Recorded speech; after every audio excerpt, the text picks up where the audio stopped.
ya. Mohon maaf saya ulangi karena saya rekam. Jadi pertemuan kali ini kita akan mempelajari tentang hukum Mendel. Di mana hukum Mendel ini nanti akan mempelajari tentang berbagai macam pewarisan sifat yang terjadi pada makhluk hidup. Nah, sebelum kita mempelajari tentang hereditas atau pewarisan sifat pada manusia, kita mempelajari dulu pada tumbuhan, yaitu tentang hukum Mendel 1 terkait dengan hukum Mendel 1. Nah, seperti video yang sebelumnya, untuk lebih memperjelas saja, slide keduanya mana ya?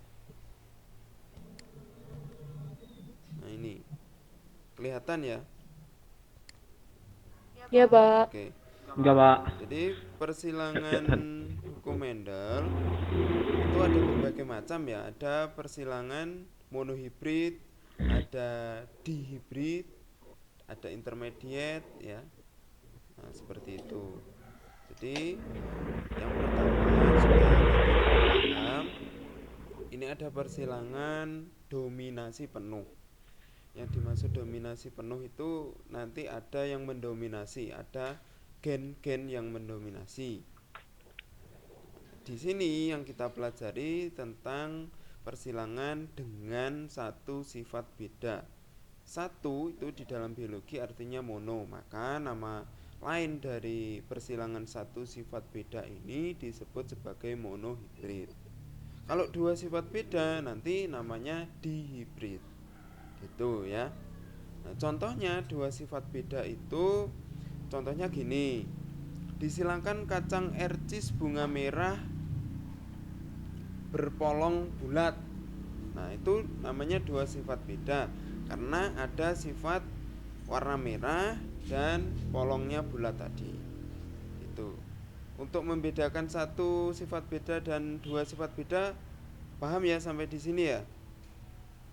Insya Allah paham, Pak. Oke. Jadi untuk persilangan monohibrid atau sifat beda kita bahas di sini.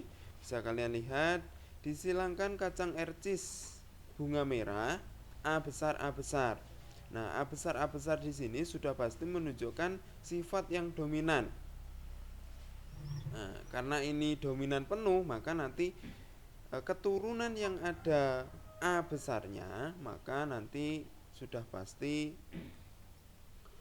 eh, dia berwarna merah seperti itu. Oke, saya ulangi. Disilangkan kacang ercis bunga merah A besar dengan kacang ercis bunga putih A kecil A kecil. Nah, A kecil di sini maksudnya adalah resesif. Resesif itu kalahan atau menerima. Kemudian bagaimana kemungkinan F2 atau keturunan kedua, serta tentukan perbandingan fenotip dan genotip F2. Apa itu genotip? Apa itu fenotip? Sifat tata Oke, sifat-sifat tampak. ya. Kalau fenotip, fenomena. Fenomena itu kan tampak muncul. Fenotip itu adalah sifat-sifat yang muncul. Contohnya di sini bunganya berwarna merah. Nah, itu yang dimaksud adalah fenotip. Kemudian kalau genotip itu adalah sifat yang tidak tampak. Yang tidak tampak itu adalah gennya. Contohnya di sini A besar A besar, A kecil A kecil, A besar A kecil seperti itu. Itu disebut sebagai genotip. Oke, untuk menentukan keturunan kedua dari persilangan di atas, maka perlu ada pencarian atau penyilangan yang pertama dulu. Nah, kita lihat di sini merah ya, kacang ercis merah, A besar disilangkan dengan kacang ercis putih, A kecil A kecil. Nah, dari sini kita dapat menentukan gametnya. Gametnya di sini kan A besar A besar. Kemudian yang putih A kecil A kecil. Nah, maka ini tidak perlu disilangkan di kotak punet seperti contoh yang kemarin karena sudah pasti ya. Kalau A besar A besar, A kecil disilangkan ini 100% nanti akan menghasilkan A besar A kecil atau keturunannya merah seperti itu. Kalau kalian menghendaki disilangkan di kotak punet, ini juga tidak apa-apa, boleh-boleh saja ya. Nah, Oke, sampai di sini ada pertanyaan untuk mengetahui keturunan Belum. pertama? Belum? Belum. Belum. Belum. Kalau belum, nah, setelah keturunan pertamanya diketahui, maka kita bisa mencari keturunan kedua dengan cara menyilangkan keturunan pertama dengan keturunan pertama atau dengan sesamanya, yaitu A kecil yang berwarna merah tadi dengan A kecil juga. Nah, contohnya gini. Untuk mengetahui keturunan kedua, maka F1 atau keturunan pertama tadi jadi parental atau orang tua yang kedua, yaitu merah A besar A kecil disilangkan dengan merah A besar A kecil atau sesamanya. Maka dari sini kita bisa melihat gametnya. Nah, ya, yang merah A besar A kecil dilihat dari gamet yang ada di situ. Nah, kemudian satunya juga sama, yaitu A besar A kecil. Nah, dari sini kalau gamet sudah diketahui, maka kita bisa langsung memasukkan ke kotak punet yang ada di sebelah kanannya. Ya, A besar A kecil dimasukkan, A besar A kecil karena sama dimasukkan juga. Nah, dari situ kita bisa menyilangkan kotak yang pertama yang berwarna abu-abu, di sini putih-putih selain yang warna biru. Nah, di sini tinggal memasukkan saja A besar, satunya A besar, maka A besar otomatis warnanya merah. Sebelahnya juga seperti itu. Dari kotak yang sini dengan kotak yang atas A besar A kecil, maka warnanya juga merah. Nah, di sini ada kesalahan di paling pojok bawah Iya, ini. Pak. Ya. Yang putih. Ya, yang putih ini kan harusnya diambil dari sini A kecil, diambil dari sini A A kecil, kecil. A A kecil. kecil A kecil dan warnanya putih. Ini yang salah gametnya saja ya. Kalau warnanya betul. Yap. Oke. Nah, di sini paham ya sampai kotak kedua? Insyaallah. Insya Allah. Oke. Kemudian kita tentukan perbandingan fenotip. Fenotip tadi sifat yang tampak Yang ya. tak Nah, yang yang tampak. tampak fenomenal, tampak ya. Nah, maka kita cari yang tampak itu pasti warna ya. Warna merahnya berapa? Ada 1, 2, 3. Maka merah versus putih, merahnya 3, putihnya hanya 1, berarti perbandingan fenotip atau sifat yang tampak itu 3:1 seperti itu. Nah, kemudian perbandingan sifat genotip atau sifat yang tidak tampak itu ada berapa gamet di sana? Ada berapa jenis? Ada 3 ya. Ada A besar A besar, A besar A kecil, A kecil A kecil. A kecil, A kecil. Nah, di situ A besar A besarnya jumlahnya berapa? Ada 1. 1, A besar A kecil jumlahnya ada 2. 2 ya. Kemudian A kecilnya ada 1 yang tadi saya katakan salah tulis itu di pojok ya, yang warna putih. Kalau dipresentasikan ya dibuat persen ya, kalian tinggal membuat persen saja ya. Persen itu kan totalnya 100. Berarti ini yang warna merah ini ada berapa persen ya? Halo? Ada 75%. Oke. Ya. Dari mana kita dapat ya? Tinggal mengalihkan saja ya. Totalnya ada 4 ya, persentase jumlahnya 100. Berarti kalau 3 ya 100 dibagi 3 ya. Seperti itu. Ya, atau mungkin ada rumus kalian yang lebih mudah ya. Kalau saya jumlahnya ada 4 ya 100 saya bagi 4 dulu.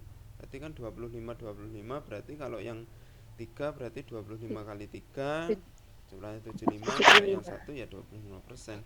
Untuk membuat persennya ndak masalah ya. Tidak ada rumus pasti. Kalau seandainya kotaknya niku lebih dari 4 bagaimana Pak untuk membuat presentasinya niku, Nah, presentnya? kalau kotaknya lebih dari 4 itu nanti per ya, model per. Misalkan kalian ini membuat yang putih ya. Yang putih. Contoh saja yang putih ini kotaknya kita anggap 8. Nah, yang putih hanya 1 ya, maka 1 per jumlah kotak. jumlah kotak yang anakan maksudnya ya, bukan seluruhnya. Di sini kan hanya ada 4 untuk anakan, merah, merah, merah, putih nih. Paham ya maksud jumlah kotak? Nggih. Ya, jumlah kotak anakan ini kan ada 4. Maka ya nanti 1/4 kali 100 seperti itu ya. 1/4 Pak. kali 100 ya jumlahnya tetap 25 gitu. Nah, kalau jumlah misalkan persilangannya lebih dari satu sifat beda, itu otomatis nanti kotaknya juga banyak. Biasanya 16. Nanti pertemuan selanjutnya lebih dari satu sifat. Maka ya jumlah yang ingin kamu cari per jumlah kotak seluruhnya. Misalkan jumlah kotak anaknya 16 ya,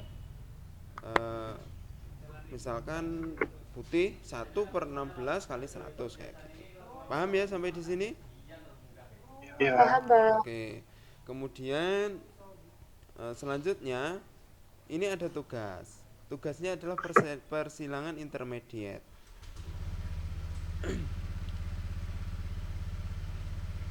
Konten, Mbak.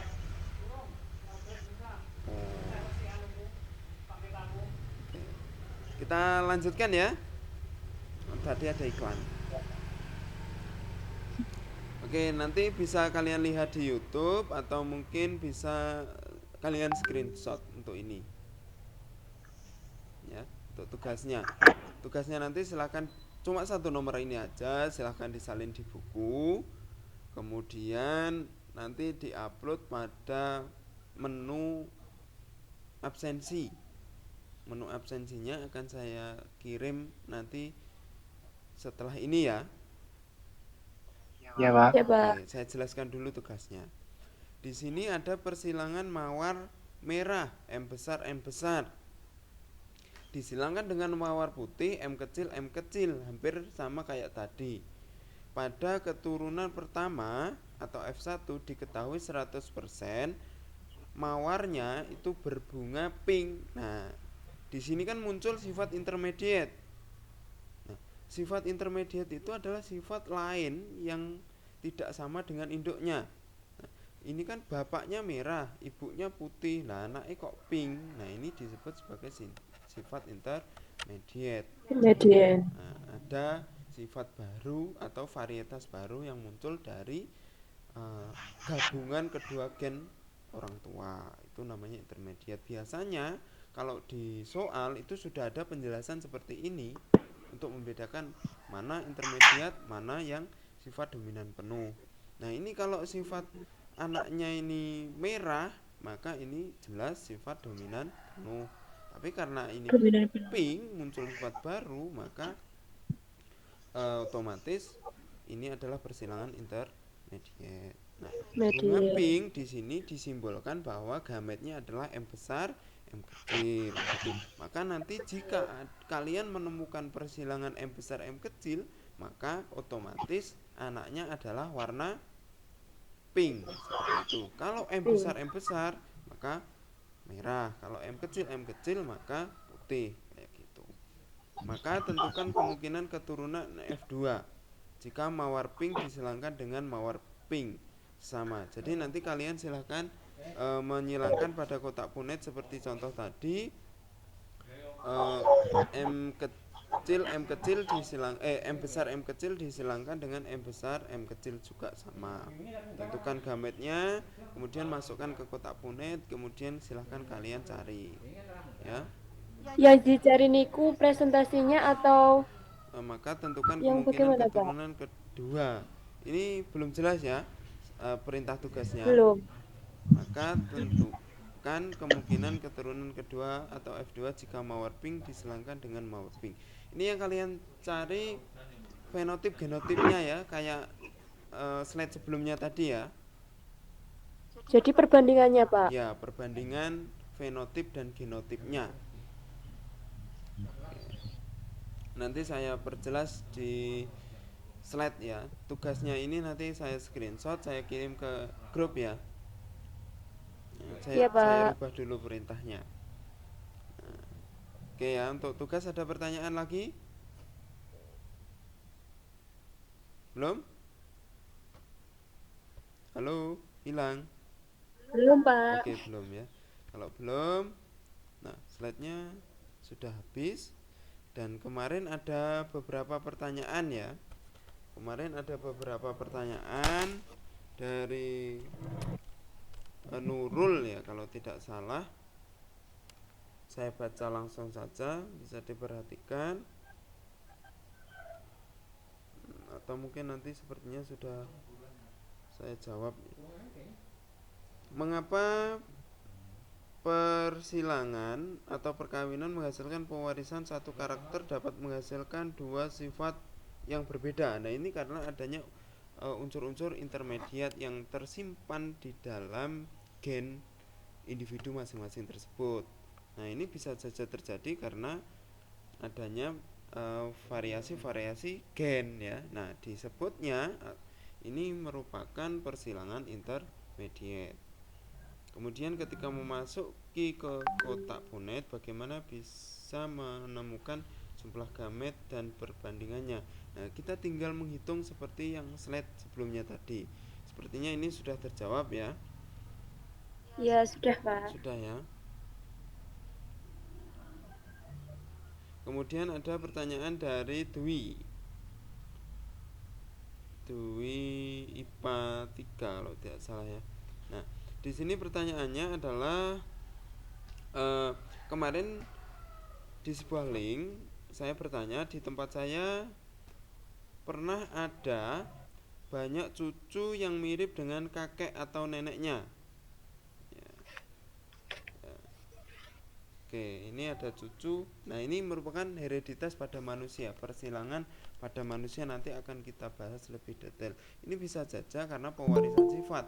Tidak hanya wajah ya, tidak hanya wajah, kulit, bentuk rambut dan lain sebagainya. Tapi yang bisa mirip atau bisa diwariskan ke keturunannya berdasarkan silsilah keluarga itu juga termasuk penyakit atau kelainan bawaan seperti sifat-sifat albino seperti itu, atau yang tidak memiliki pigmen warna kulit, jadi kulitnya warnanya putih pucat. Kemudian kecerdasan itu juga bisa diwariskan juga ke keturunan, tidak harus ke keturunan langsung, misalkan anak itu tidak, tapi gen tersebut bisa diwariskan ke cucu dengan cara persilangan karir. Karir itu sifat yang dibawa hanya oleh gen XX atau kromosom XX. Jadi yang memiliki sifat karir itu hanya perempuan saja. Nah, contohnya peristiwa karir itu seperti ini. Misalkan si A dan si B itu menikah. Si B ini normal. Ya, si B ini normal, tetapi si A ini memiliki sifat karir, misalkan saja sickle cell anemia atau penyakit bulan sabit itu ya. Bulan sabit sel darah merahnya tidak bulat normal tapi berbentuk seperti bulan sabit. Nah, perempuan karir ini normal mal ya. Perempuan karir ini normal mal, dia tidak menunjukkan gejala apapun, tapi di dalam dirinya tersimpan gen penyakit tersebut. Dia tidak pernah mengalami gejala penyakit, tidak pernah kumat dan lain sebagainya. Tetapi ketika menikah dengan si B yang normal tadi, maka dia berpotensi memiliki keturunan yang mengalami sickle cell anemia tadi. Seperti itu. Itu pewarisan sifat. Nanti saya jelaskan lebih lanjut pada pertemuan selanjutnya pada hereditas manusia. Oke, kemudian pertanyaan terakhir sebelum saya tutup dari Dwi juga. Nah, kalau stek itu apa juga termasuk dalam hereditas? Nah, hereditas di sini saya jelaskan sekali lagi, itu adalah pewarisan sifat. Caranya, cara persilangannya itu berbeda-beda. Ada yang di stek, ada yang disilangkan antara kelamin jantan dan kelamin betina, atau putih dengan benang sari ya. Bermacam-macam ya. Jadi stek itu juga termasuk. Kalau cangkok enggak ya kayaknya, karena dari satu batang saja. Kalau stek itu biasanya kan gabungan, mungkin digabung dari bunga warna ini di stack dengan warna ini seperti itu ya. Pokoknya yang jelas gabungan dari dua gen yang berbeda digabung supaya menjadi satu itu disebut sebagai hereditas. Pada intinya hereditas itu adalah pewarisan sifat dari kedua individu yang berbeda ya gitu. Oke, sampai di sini ada pertanyaan lagi? Gimana?